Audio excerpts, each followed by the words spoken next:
Bonjour. Et vous venez d'introduire, d'inspirer un atelier qui continue derrière nous, donc on le voit.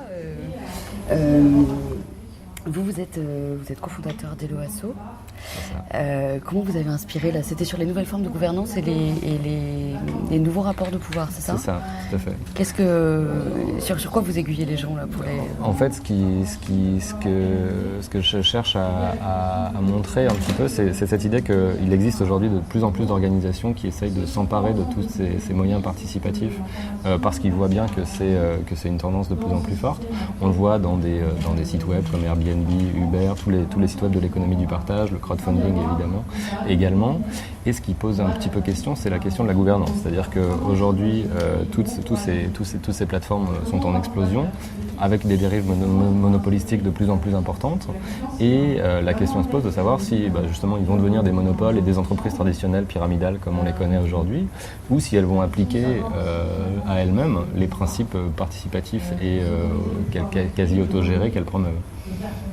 Et oui, donc oui, effectivement, quand on prône le partage, ça pose la question de la gouvernance. C'est Anne-Sophie Novelle qui nous en parlait ce matin et qui disait, oui, là, tout ce qui est société du c'est de plus en plus visible. Il y a vraiment une accélération là ces derniers temps, et du coup se posent des nouvelles questions, entre autres celle de la gouvernance, parce que oui, la question est posée, quoi. C'est-à-dire, on parle de partage, on parle de collaboration, on parle d'horizontalité, et en même temps, on sent que les pyramides, elles peuvent avoir tendance à se refaire. Elles se refont très très vite, et c'est logique, hein. C'est ce qui est sorti du dernier atelier, c'est que cette nouvelle façon de penser dans un modèle de partage, elle est quasiment consubstantielle, elle vient probablement de beaucoup de choses éducatives et que c'est extrêmement compliqué à changer. Et de fait, plus une organisation grandit, plus elle a tendance visiblement à devenir pyramidale.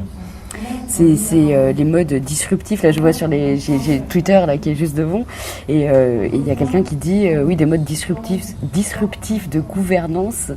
Une présentation enthousiasmante. Je pense que c'est la vôtre dont il parle.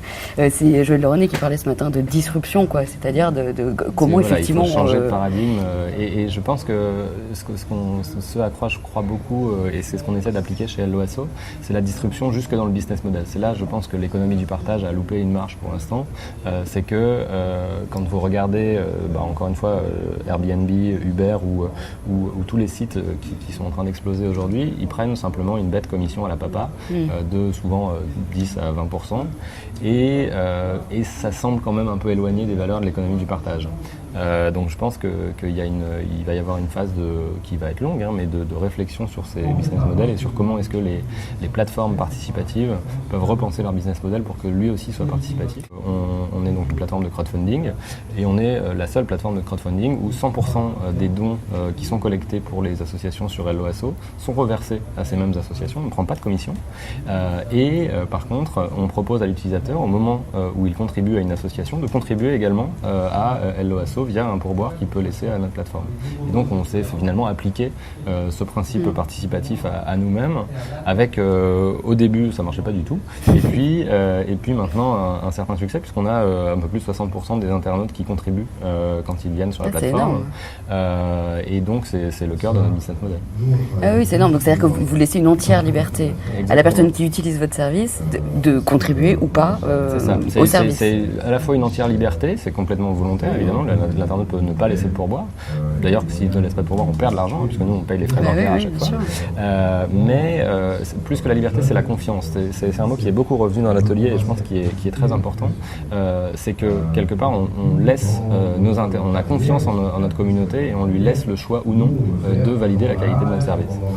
Oui, la confiance, c'est le fait de se fier ensemble à la même chose. Donc c'est une histoire de valeurs, en fait, qui se rejoignent à un moment, quoi. Mais il faut qu'elle soit commune, parce que sinon ça ne fonctionne pas. Exactement. Mais de mon point de vue, c'est justement un des garde-fous qui peut être mis sur les plateformes d'économie du partage pour que quand une plateforme n'a plus la confiance de ses communautés, elle soit autorégulée. Et ce genre de modèle permet ça. D'accord. Bon, et les propositions qui ont émergé de votre atelier, elle est à peu près dans ce sens-là, ou... Alors, on a moins parlé de business model sur cet atelier, Et là, on a beaucoup parlé d'éducation. Il y a un fait qu'on oublie souvent, mais qui, de mon point de vue, n'est pas neutre, et ça rejoint la liberté et la confiance, c'est que les fondateurs de Google et d'Amazon, mine de rien, ils ne sont pas passés par des circuits pédagogiques traditionnels, mais ils sont passés dans des écoles Montessori ou Steiner. Et c'est peut-être pas un hasard que dans les Big Four, il y en ait deux qui soient un peu alternatifs. Donc je pense que cette question de l'éducation, elle est centrale, et que ces valeurs de liberté et de confiance, elles s'acquièrent dès le plus jeune âge, et que c'est compliqué de les changer après. C'est exactement ce qu'on lit là sur Twitter. J'ai dit le bac actuel est un non-sens par rapport à ce nouveau contexte. L'école n'a pas d'autre choix que de changer profondément. Enfin, la question de l'éducation est centrale. Elle est vraiment centrale, et c'est Anne Lauvergeon qui le disait ce matin, et je trouve ça très pertinent, c'est que sur l'exemple de la dictée, par exemple, où si vous faites 100 fautes ou si vous faites 20 fautes, vous avez 0, alors que c'est plus logique de compter le nombre de mots justes et puis d'inviter les élèves à progresser. Donc il faut vraiment changer de mode de pensée sur cet aspect éducatif, c'est clair. Ok. Merci beaucoup Ismaël Lemouel. C'est moi qui vous remercie. À plus tard. Plus tard.